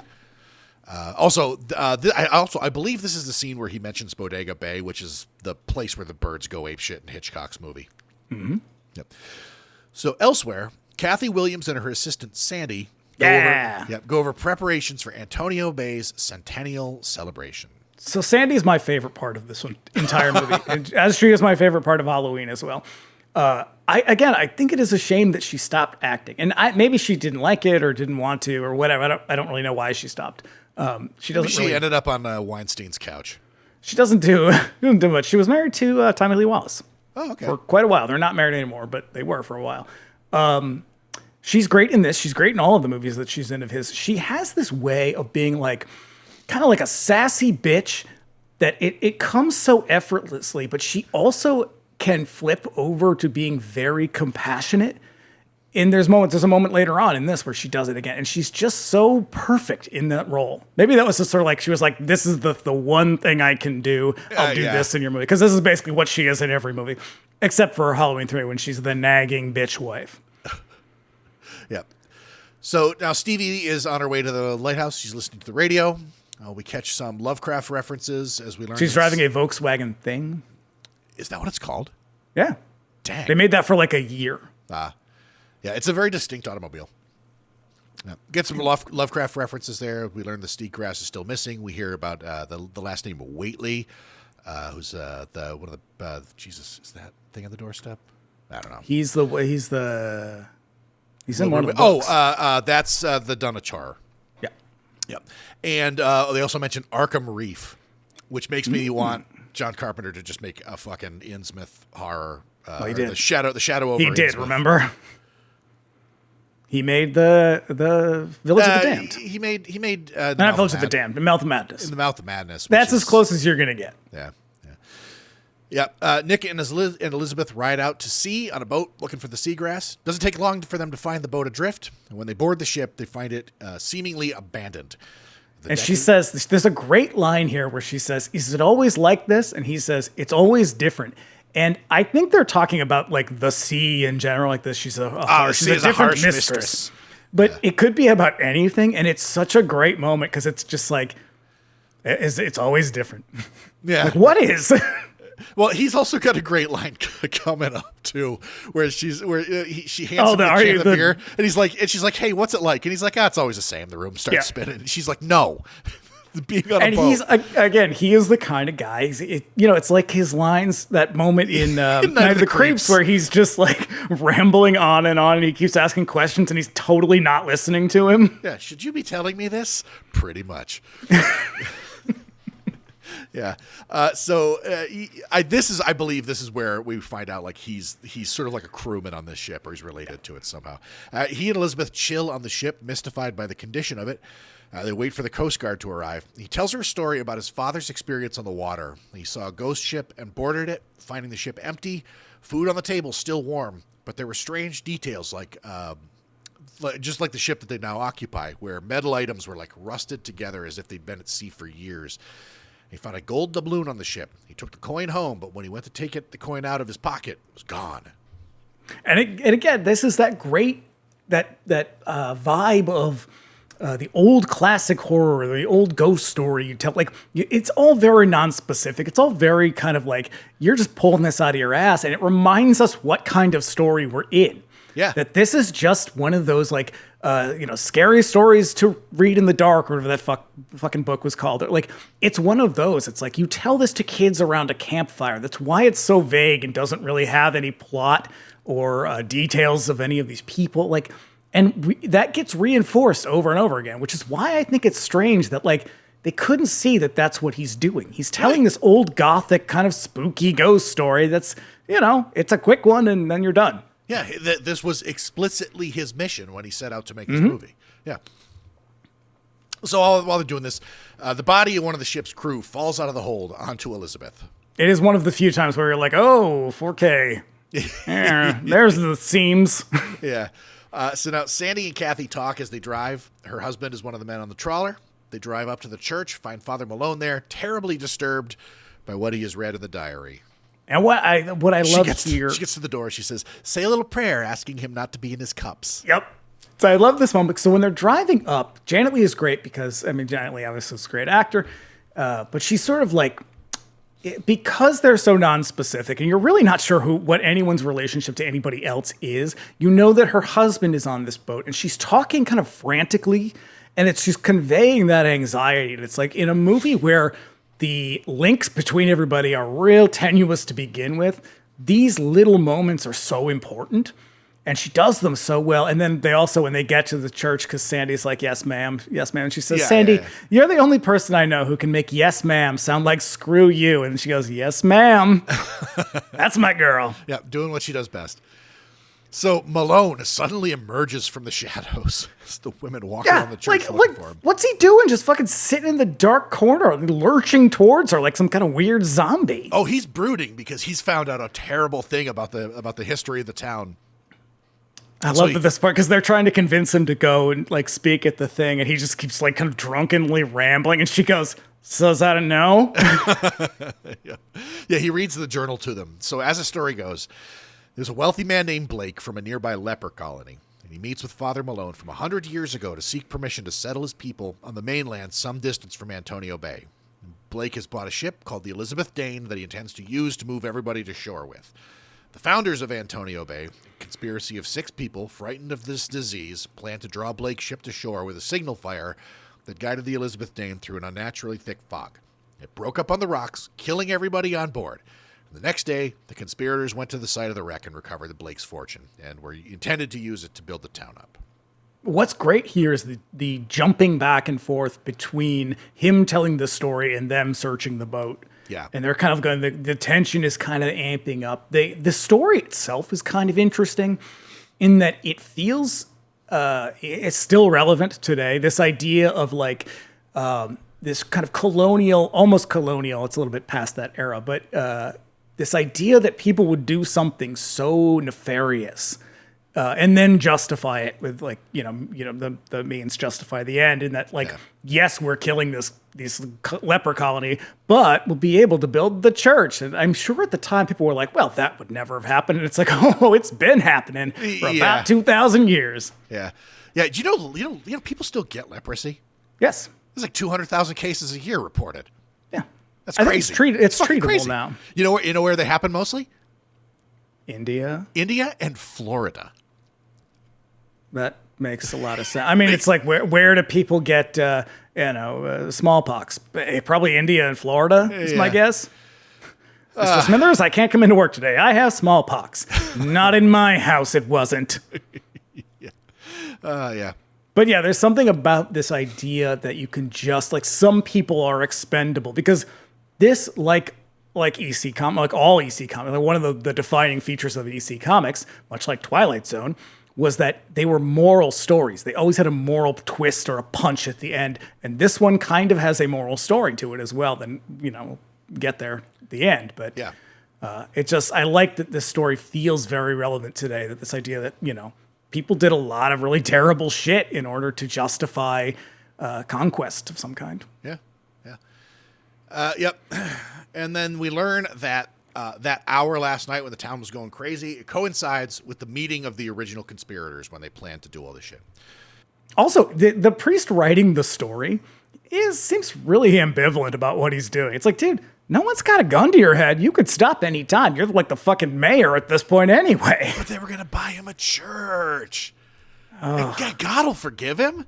He's going to have this sweet giant gold cross. There's nothing tacky about giant gold crosses. Yeah. Yep. Now, yeah, that's when he's like, when she's like, so you're going to come to the thing. And he's like, Antonio Bay has a curse on it. And she goes, so should we take that as a no? Yeah. Kathy wants to forget about the whole thing, and Malone is just disillusioned by what he learned. So now at the lighthouse, Stevie begins the perilous descent to the lighthouse while listening to recordings of the new station IDs and bumpers. Among the items she brought with her to the station is that board bearing the word Dane. And when this is one of my favorite parts too. Yes, it's awesome. And when it's in there, she's in the thing. She puts it down on her little table next to the cassette player. And it mysteriously begins to leak water all over the place. And then the recording begins to warp, replaced by a mysterious voice just saying spooky shit. Yeah, I believe it's Captain Blake. It's supposed to be him. Yeah. And he's like, his voice is kind of getting more frantic as he's talking, and like, my God, what have they done? Something about an albatross around their neck and a millstone that'll pull them down or something like that. Mm-hmm. But when Stevie like puts the fire, because the shit bursts into flames and she puts the fire out, and it says on the board, it says 6 must die. Yeah. Yeah. Now, that also will not make sense later. Doesn't matter. Does not matter. Because they're fucking coming for everybody at the end. At the medical examiner's office, overseen by Dr. Fibes. Yeah. Which, after you've gone and watched Vincent Price and listened to Purple Rain, go watch Dr. Fibes, the abominable Dr. Fibes. I would say just there's a good 6 to 7 movies from his 70s output you really should see. Yeah, that one's one of my favorites. Yeah, they go over the one body recovered from the trawler. Apart from having his eyes gouged out, his body exhibits signs of being underwater for a really long time.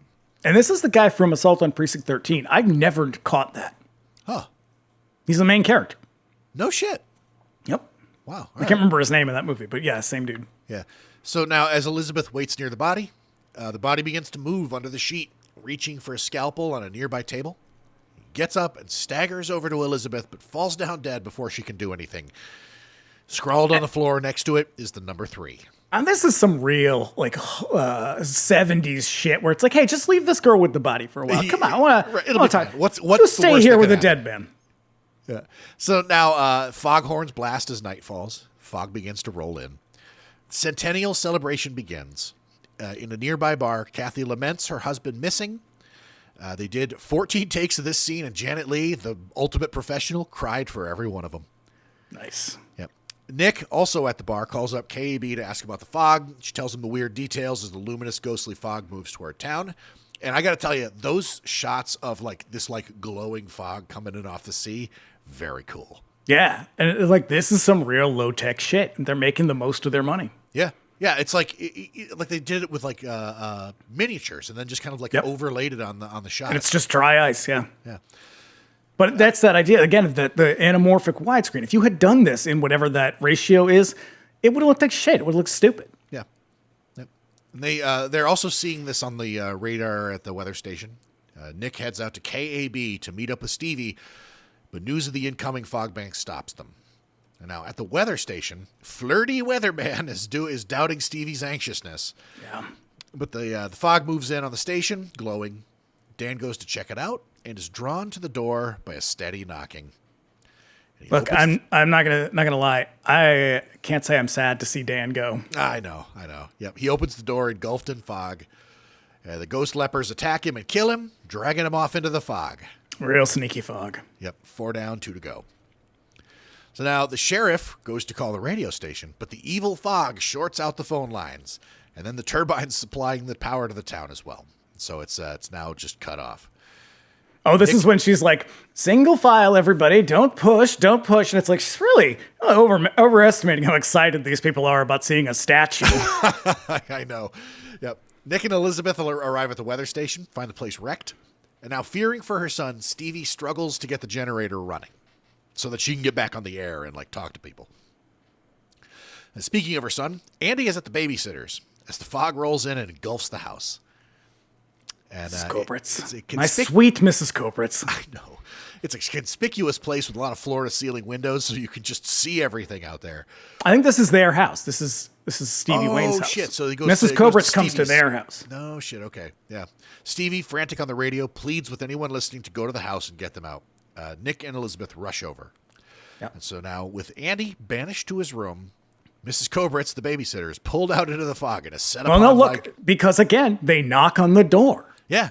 And my note says, don't answer the door, Mrs. Kopritz. They'll go away eventually. It's what I do every time someone comes to my door. Yeah. Yep. But you know what? Mrs. Culbert's died the way she lived, set upon by zombies. Yep. They seem to like the sound is doing a lot of work here. Like they seem to like tear her apart. Yeah, the sound design is kind of hard. Yeah. So now that's 5 down, 1 to go. Then they begin banging on Andy's door, just hacking at it with their ghost tools. And then Nick and Elizabeth arrive as this is happening, and they break through Andy's window, pulling him out to safety. And this, like the scene where they get him into the truck, this is a real tense moment. Oh, yeah. Yeah. Back in the truck, because this is a horror movie, the truck is stuck in the mud. It's either that or the car won't start. In this case, John Carpenter opted for stuck in the mud. Which I'm glad he did, because... I know, the other way is just so tired. How many times? Yep. So, yeah, it spins tires as the ghost sailors approach in the luminous mist. And just as they're about to strike, the truck suddenly finds purchase, pulls out in reverse. And then they rush into town, find the place engulfed by the fog. And this is another part where she's just like, oh, another 5 or 10 minutes and everyone will have seen the statue. And so my note says, God, these people really love local history. Yeah. I guess if you have nothing else to do. No, Kathy and Sandy are also driving through town, trying to find a clear way, while Stevie guides people to safety by calling the location of the fog on the radio, eventually directing them to the church, which is on high ground. So this is when we get the scene, the fog outside of the cafe from the birds. Yes. When she slapped, when Tippi Hedren slaps that old lady for being a bitch, for being a hysterical bitch. Yeah. But these moments are really cool because these are all reverse shots. But the way it makes, there's a scene where, because that's what they're doing, it looks like the fog just appears out of nowhere. Like it materializes, and it's really fucking cool looking. I had never noticed that before, but it's really awesome. And also, like, I mean, it's just more of this, like, just in-camera trickery. Like, the cars are moving forward while the fog is moving in, but they did it all in the reverse, so it's very, very convincing little effect.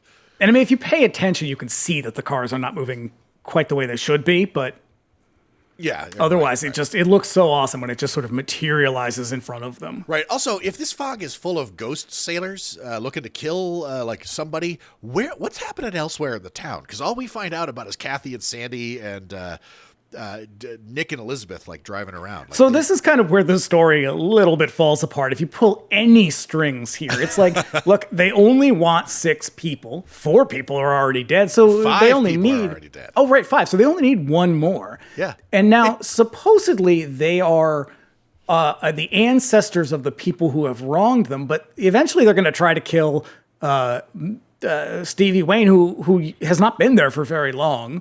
They have already tried to kill Tom Atkins and Jamie Lee Curtis. Like, Jamie Lee Curtis, she's just on her way to Canada, so she's not from there. Are we to believe that Mrs. Coberts is from a line of terrible leper murderers? I know. Yeah.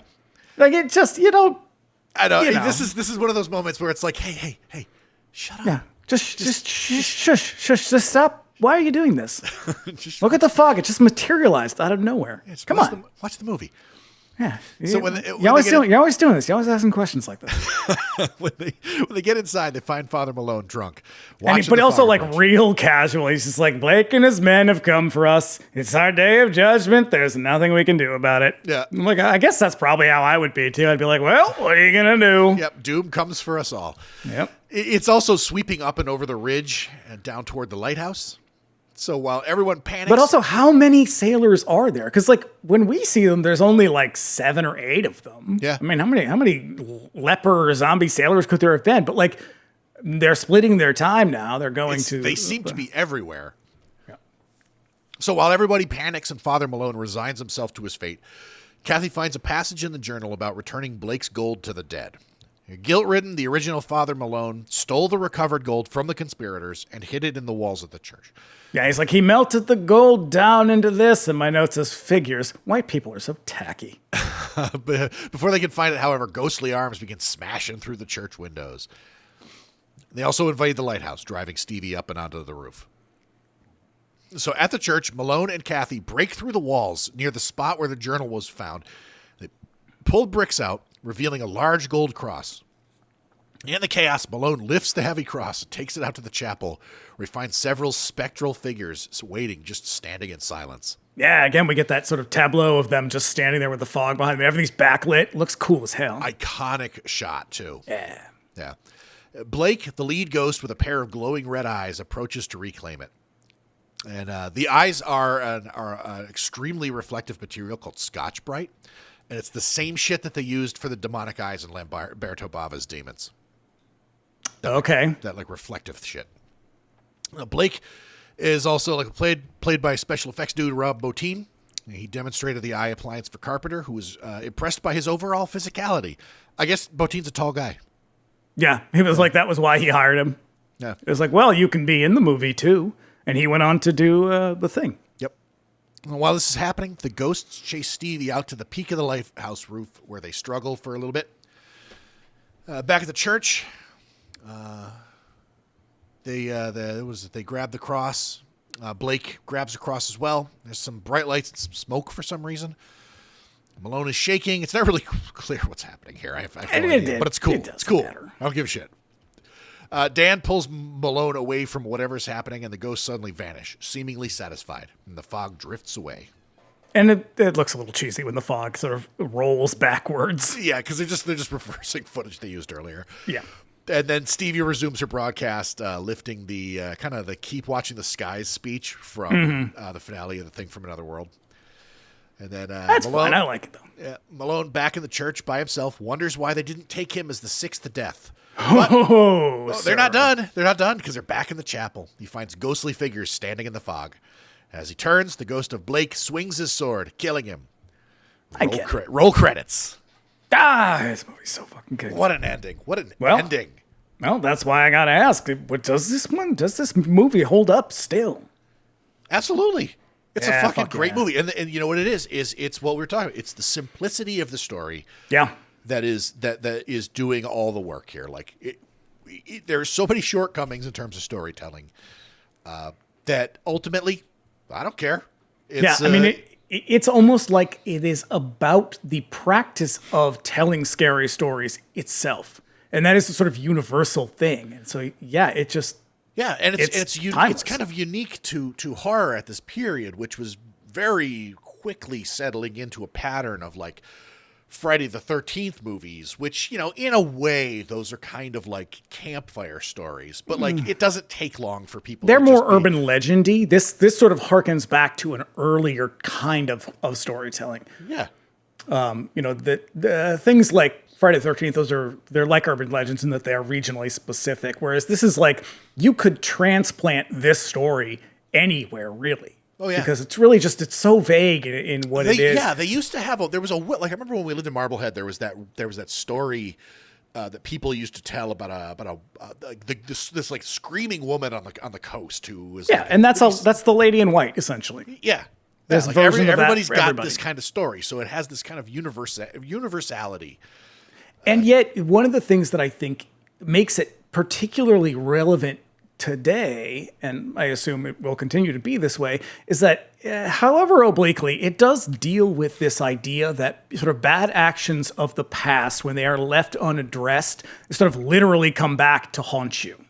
Oh, shit, the fact that this wrong has been done to these people, and then it's not just that it has been done, it's that it has been ignored and kind of whitewashed to the point where they're now celebrating all of these people. And hey, how did we get where we are right now socially, if not by ignoring the wrong and bad things that people we celebrate used to do? Yeah. Yeah, I've, honestly, until you pointed this out, I'd never really considered this angle of it, that it really is kind of an analog for colonization. Yeah. And that's that idea of like Carpenter he is not apolitical. Nobody's apolitical, but he is a very progressive person in a way that was probably pretty uncommon at that time. Yeah.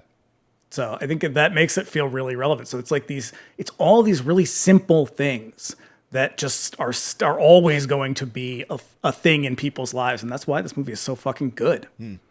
Yeah. And it just looks cool as hell.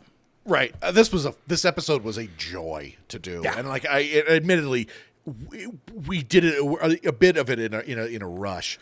But still, like, it's a great excuse just to go back and watch a movie that I love. And I watch this movie several times a year. Like, just get down to exactly what it is that makes me enjoy it so much. Like, does it hold up? Absolutely. I will probably watch this movie 2 more times. this year. The Scream Factory Steelbook is a fucking awesome edition of the movie. It's so goddamn good. I love it. And I think Studio Canal did the restoration on it. They always do a really good job. Yep. Yeah, it's a great looking 4K. Like, holy shit. Woo! Yeah. Hey, what's next? Well, as you said, next week, 99-cent rental, we're continuing our John Carpenter kick with Assault on Precinct 13, another one of my favorites. But on the next Bring Me the Axe, we are going back to the 90s. So we're going to be celebrating the summer with I Know What You Did Last Summer. Oh, shit. That's going to be interesting because I have no love for this movie. We'll see. We'll see. Yeah. It's also, I don't think that I've seen it since the movie came out. It has a fucking atrocious soundtrack. It's awesome. So bad. Cool. Like we get to talk some 90s shit. Yeah. All right. So be back with us in a week and we talk Assault on Precinct 13 and be back in 2 as we go deep into the 90s with I Know What You Did Last Summer. Yeah, do it.